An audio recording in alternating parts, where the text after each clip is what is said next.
Hello dear students, इस video में बच्चों हम एक कविता पढ़ेंगे प्यारी सी। दौड़ो दौड़ो माधव दौड़ो। इसमें एक माधव की बात बताई गई है। इस कविता का उद्देश्य सिर्फ बच्चों का मनोरंजन करना है और एक ये मैसेज देना है कि हमें कोई भी काम एकदम स्पष्ट रूप से समझ करके फिर करना चाहिए। तो आइए अब हम इस कविता को पढ़ना शुरू करते हैं। दौड़ो दौड़ो माधव दौड़ो, माधव लाठी माधव सांप, सारे घर में शोर मचा कोहराम मचा, कुछ मिचते मिचते आंखें नीचे, माधव दौड़ा सांप भी दौड़ा।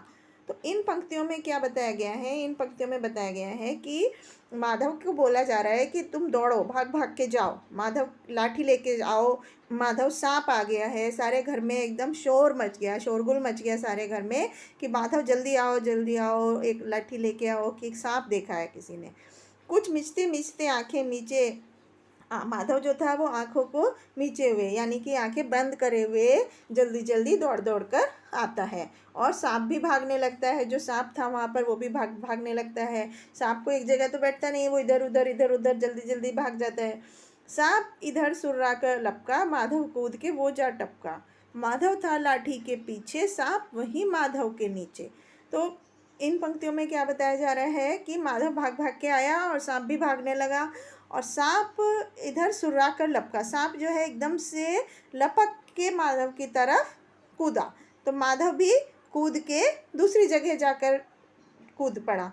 और माधव था लाठी के पीछे, मतलब माधव के पास जो लाठी थी, माधव उस लाठी को आगे करके सांप को मारने की कोशिश कर रहा था, और वहीं जो सांप था वो एकदम माधव के नीचे आ गया।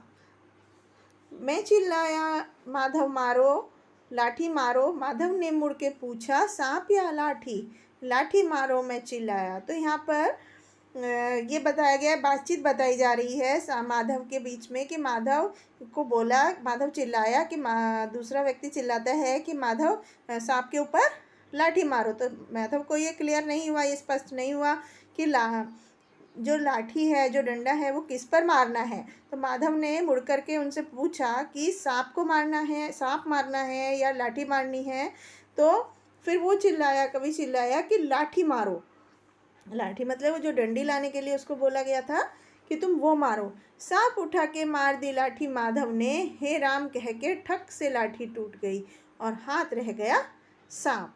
मिट्टी के माधव ने देखा कैसी गड़बड़ की।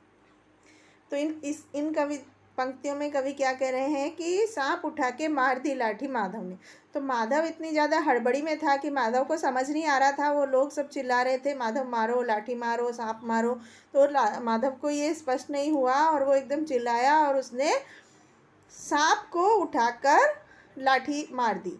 तो हे राम कह के वो जो लाठी थी वो एकदम से टूट गई और उसके हाथ में सांप रह गया, और इस तरह से माधव से ये गड़बड़ हो गई। तो इस कविता में यही बताया गया बच्चों कि हमें किसी भी काम को करने से पहले उसको एकदम स्पष्ट रूप से समझ लेना चाहिए, उसके बाद ही काम को करना चाहिए। और हमेशा हमें धैर्य रखना चाहिए, जल्दबाजी में, हड़बड़ी में कोई भी काम नहीं करना चाहिए।